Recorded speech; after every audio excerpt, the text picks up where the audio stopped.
எல்லாம் அல்ல ஏக இறைவனின் சாந்தியும் சமாதானமும் நம் அனைவரின் மீதும் என்றென்றும் நிலவட்டுமாக. அன்பினிய சமூக வலைதள நண்பர்களே, இஸ்லாமிய சொந்தங்களே, மனித வாழ்க்கையிலே இன்பங்கள், துன்பங்கள், துயரங்கள், கஷ்டங்கள் இதெல்லாம் சாதாரணமான ஒரு விஷயந்தான்.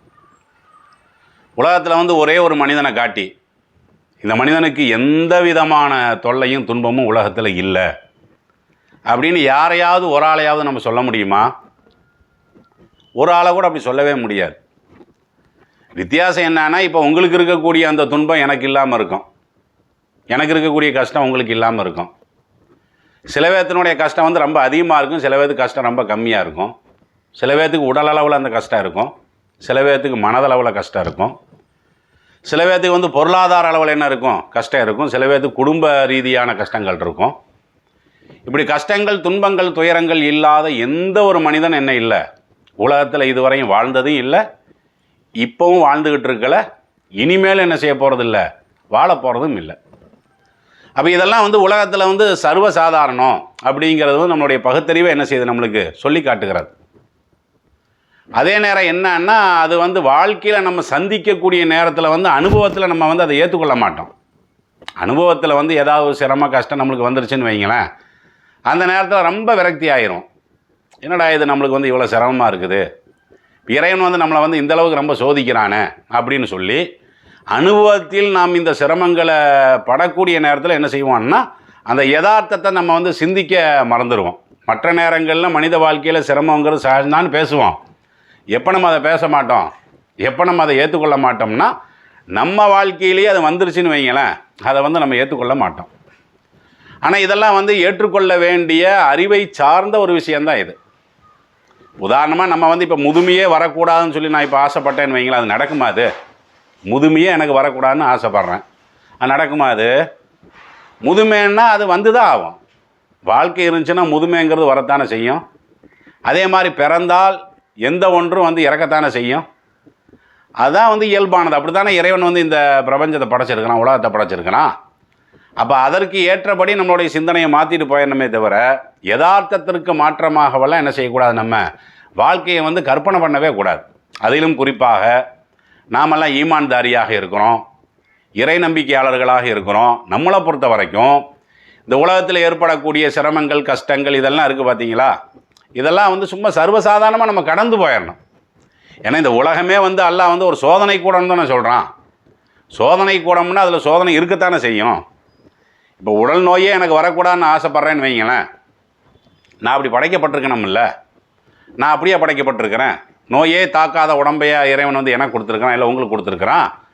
அப்போ நம்மளுடைய உடல் பலவீனம் அடைய அடைய நோய்களெல்லாம் சர்வசாதாரணமாக என்ன செய்யும், அந்த பலவீனங்களெல்லாம் வரத்தானே செய்யும். வந்துருச்சுன்னா சரி, இந்த மாதிரி தான் நிறைய பேர்த்துக்கு வருது, இப்போ நம்மளுக்கு வந்திருக்குது, அதை நம்ம சகிச்சுட்டு போயிடுவோம் அப்படின்னு சொல்லி யதார்த்தமாக எடுத்துகிட்டு நம்ம அதை கடந்து போயிடணுமே தவிர, சும்மா அதை நினச்சிக்கிட்டே வருந்துக்கிட்டு புலம்பிக்கிட்டு அப்படியெல்லாம் சில மனிதர்கள் எல்லாம் நம்ம என்ன செய்கிறோம், பார்க்கத்தான் நம்ம செய்கிறோம். ஆனால் ஒரு ஈமான்தாரியை பொறுத்த வரைக்கும் இந்த உலகத்தில் சிரமமே வரக்கூடாது, கஷ்டமே இருக்கக்கூடாது, எப்போவுமே மகிழ்ச்சியாக தான் இருக்கணும்னு சொல்லி விரும்பினான்னு வைங்களேன், அவன் நரகவாதியாக தான் இருப்பாங்கிறாங்க ரசூல் ஸல்லல்லாஹு அலைஹி வஸல்லம். அப்படி ஒரு அழகான ஒரு பழமொழியை கூட என்ன செய்கிறாங்க, நபி அவர்கள் நம்மளுக்கு அதை நினைவூட்டுறாங்க. உலகத்தில் யாருமே இப்படி பேசுனதும் கிடையாது. ஒரு தடவை ஒரு காட்டரபி வர்றார் நபிகள் நாயகம் ஸல்லல்லாஹு அலைஹி வஸல்லம் அவங்கள்ட்ட. இது அதபுல் முஃபரத் அப்படிங்கிற கிதாபில் 381வது செய்தியாக பதிவாக்கப்பட்டிருக்கிறது. அப்போ அந்த காட்டரபிகிட்ட நபிகள் நாயகம் கேட்குறாங்க, ஹல் அஹத்துக்க உம்மு மில்தம், உன்னுடைய வாழ்க்கையில் உம்மு மில்தம் ஏற்பட்டிருக்கான்னு கேட்குறாங்க. வமா மில்தம், அவருக்கு உம்மு மில்தம்னா என்னன்னு தெரியல. அவர் கேட்குறாரு, என்ன மில்தம்னா என்னன்னு கேட்குறாரு. அப்போ நபிகள் நாயகம் ஸல்லல்லாஹு அலைஹி வஸல்லம் சொல்கிறாங்க, ஹர்ர பைனல் ஜில்தி வல்லஹ்மி, அதான் அந்த தோலுக்கும் சதைக்கும் மத்தியில் வரும்ல ஒரு சூடு, காய்ச்சலை தான் சொல்கிறாங்க. மனித வாழ்க்கையில் காய்ச்சல் ஏற்படத்தானே செய்யுது. அப்போ இந்த காய்ச்சலை நீங்கள் என்னைக்காவது அனுபவிச்சிருக்கிறீங்களா அப்படிங்கிற தோரணையில் தான் ரசூலுல்லாஹ் கேட்குறாங்க. அப்போ அவர் சொல்கிறார், என்னுடைய வாழ்நாளில் காய்ச்சலே வந்ததே கிடையாதுங்கிறார். மகிழ்ச்சி என்ன செய்கிறாரு, எனக்கு வாழ்நாளில் நோயே வந்தது கிடையாது. நோய்ங்கிறதுல பெரிய பெரிய நோயெல்லாம் இருக்குது. ஆனால் ரசூலுல்லாஹ் கேட்குறது காய்ச்சலை தான் கேட்குறாங்க. இந்த காய்ச்சல் கூட என்னுடைய வாழ்க்கையில் வந்தது இல்லைங்கிறாங்க. அதுக்கடுத்து ரசூல் ஸல்லல்லாஹு அலைஹி வஸல்லம் கேட்குறாங்க, ஃபஹல் சதாத்த, அப்போ உன்னுடைய வாழ்க்கையில் சதாவை நீ அனுபவிச்சிருக்கிறியான்னு கேட்குறாங்க. அவருக்கு சதானான்னு என்னன்னு தெரியல. சுதா என்ன சுதாங்கிறீங்களா, அது என்ன அப்படின்னு கேட்குறாரு. அப்போ ரசூல் ஸல்லல்லாஹு அலைஹி வஸல்லம் அவங்க சொல்கிறாங்க, ரீஹுன் தா தரிலு பிர்ராசி, அது தலையில் ஏற்படக்கூடிய ஒரு காற்றழுத்தம் இருக்குல்ல, தலைவலின்னு நம்ம சொல்கிறோமில்ல, அந்த தலைவலியை சொல்கிறாங்க. இப்போ உன்னுடைய வாழ்க்கையில் வந்து ஏதாவது தலைவலியை வந்து நீ அனுபவிச்சிருக்கிறியா அப்படின்னு கேட்குற நேரத்தில் அவர் என்ன சொல்கிறாருன்னா, என்னுடைய வாழ்க்கையில் தலைவலி கூட வந்ததில்லைங்கிறார். அப்போ நோயற்ற வாழ்வே குறைவற்ற செல்வம் தான் உலகத்தில் சொல்லுவாங்க. குறைவற்ற செல்வம்னா என்னது? நோயில்லாத வாழ்க்கையை ஒருத்தர் வாழ்ந்தான்னு சொன்னால் அவன் தான் நிறைவான செல்வம் உடையவன். அப்படியெல்லாம் உலகத்தில் வந்து என்ன செய்வாங்கன்னா பேசுவாங்க. இவர் அப்படித்தானே சொல்கிறாரு. என்னுடைய வாழ்க்கையில் வந்து தலைவலியே வந்ததில்லை, என்னுடைய வாழ்க்கையில் வந்து என்ன வந்ததில்லை, காய்ச்சலே வந்ததில்லைங்கிறாங்க. சொல்லிட்டு அவர் போயிடுறார். அப்போ நபிகள் நாயம் ஸல்லல்லாஹு அலைஹி வஸல்லம் அவர்கள் மக்கள்கிட்ட சொல்கிறாங்க, மன் சர்ரஹு ஐ யன்துர இலா ரஜுலின் மின் அஹ்லின் நாரி, நரகவாதிகளில் ஒருவரை நீங்கள் பார்ப்பதற்கு ஆசைப்பட்டீர்கள் என்று சொன்னால் பல் நல்துருஹு, இவரை பார்த்துக்குங்கிறாங்க. அதான் நரகவாதிக்கு தான் உலகத்தில் எந்த விதமான சோதனையும் இருக்காதுங்கிறாங்க. அதாவது என்னன்னா இந்த காய்ச்சல் சிரமமெல்லாம் வராதுன்னெல்லாம் கிடையாது, அதெல்லாம் வரத்தான் செய்யும்.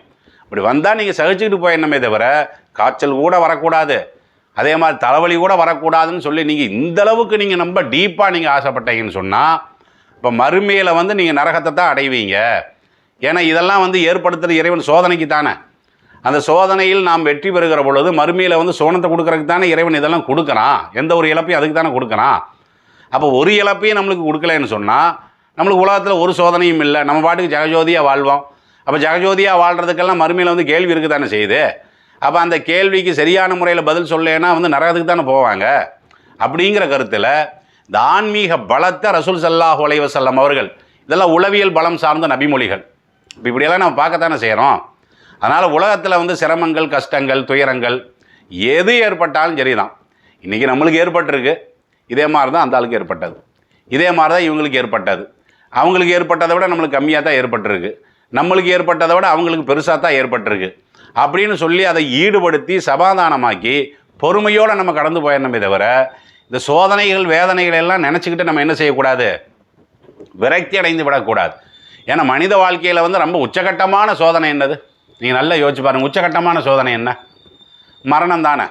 ஒரு மனிதன் தன்னுடைய உயிரை இழப்பது தானே உச்சகட்டமான சோகம். அப்போ நம்மளுடைய பெற்றோர்களை நம்ம இழந்து அதை இப்போ சாதாரணமாக கடந்தான் இருக்கிறோம். பெற்றோர்கள் இறந்து போகிற நேரத்தில் ரொம்ப சோகமாக இருக்கும். அது 1 மாதம் ஆச்சுன்னா 2 மாதம் ஆச்சுன்னா அப்படி கடந்து வந்துடுறதானே செய்கிறோம் நம்ம. அப்போ அதையெல்லாம் நம்ம சகிக்கத்தானே செய்கிறோம். வாழ்க்கையில் இந்த மாதிரியான இந்த கடன் துன்பம் இதெல்லாம் வந்து அப்படி நிலையாக இருந்துக்கிட்டேவா இருக்க போகுது? எந்த ஒரு துயரமும் நிலையாவாக இருக்கும் அப்படியெல்லாம் இல்லைல்ல. நான் என்னுடைய உயிர் போகுது பார்த்தீங்களா, அதைவே நான் எதிர்பார்த்து தான் இருக்கிறேன். எல்லா மனிதனும் எதிர்பார்த்தான் இருக்கிறோம். உயிர் போகிறதானே பெரிய இழப்பு. அப்போ உயிர் போகிறதையே நம்ம வந்து சாதாரணமாக என்ன செய்யணும், அதை எதிர்பார்த்துக்கிட்டு தான் இருக்கிறோம். அப்படிங்கும்போது வாழ்க்கையில் ஏற்படக்கூடிய சிரமங்கள், கஷ்டங்கள் இதெல்லாம் வந்து நம்மளுடைய மனதை வந்து அழுத்தம் கொடுக்கலாமா? கஷ்டங்கள் இருக்கும், சிரமங்கள் இருக்கும், எளிதாக கடந்துடணும். ஒரு இறை நம்பிக்கையாளனை பொறுத்த வரைக்கும் நபிமார்களுடைய வாழ்க்கையெல்லாம் நம்ம பார்க்க தானே செய்கிறோம். நபிமார்கள் எல்லாம் வந்து ஜெகஜோதியாக இந்த உலகத்தில் வாழ்ந்தாங்க. அவங்களையும் வறுமையில் இருக்கக்கூடியவங்க இருக்க தானே செஞ்சாங்க, படுகொலை செய்யப்பட்டவர்கள் இருக்க தானே செஞ்சாங்க. பல சோதனைகள் நல்லவர்களுடைய வாழ்க்கையில் இருக்கத்தானே செய்யுது. அதனால் எந்த ஒன்றையும் எளிதாக கடக்கக்கூடிய நேரத்தில் எளிதாக கடக்கணும். சும்மா பேசலாம், அதை நம்ம வாழ்க்கையில் சந்திக்கும் போது நம்ம கடக்கிறது இருக்குது பார்த்தீங்களா, அந்த மாதிரி என்ன செஞ்சிடணும். அதனால இஸ்லாமிய மார்க்கத்தினுடைய அறிவுரையெல்லாம் பார்த்தீங்கன்னா ரொம்ப அழகாக இருக்கும். மரண செய்தியை கேள்விப்பட்டீங்களா, அப்படியா போயிட்டாரா அப்படியெல்லாம் பதட்டமாக கேட்காம, இன்னால் இல்லா அவர் இறந்து போயிட்டாரா, சரி இப்போ நாம் மட்டும் என்ன நிலையவாக இருக்க போகிறோம், நாமளும் இறந்து போகக்கூடிய ஆள் தானே. பார்த்தீங்களா எவ்வளோ சமாதானம் அந்த ரசூல் ஸல்லல்லாஹு அலைஹி வஸல்லம் சொல்லித்தராங்க பார்த்தீங்களா, வாழ்க்கையினுடைய சமாதானம். அதனால் வாழ்க்கையில் வந்து துயரங்கள், துன்பங்கள், கஷ்டங்கள் எல்லாம் இயல்பானது தான். அந்த இயல்பை இயல்பாக எடுத்துக்கொண்டு கடந்து போகிறது இருக்குது பார்த்தீங்களா பொறுமையோட, இதான் மறுமை வாழ்க்கைக்கு பயன் தரும். இதை நீங்கள் கேட்பதோடு கேட்காத பிற மக்களுக்கு என்ன செய்யுங்க, எத்தி வைங்க. அஸ்ஸலாமு அலைக்கும்.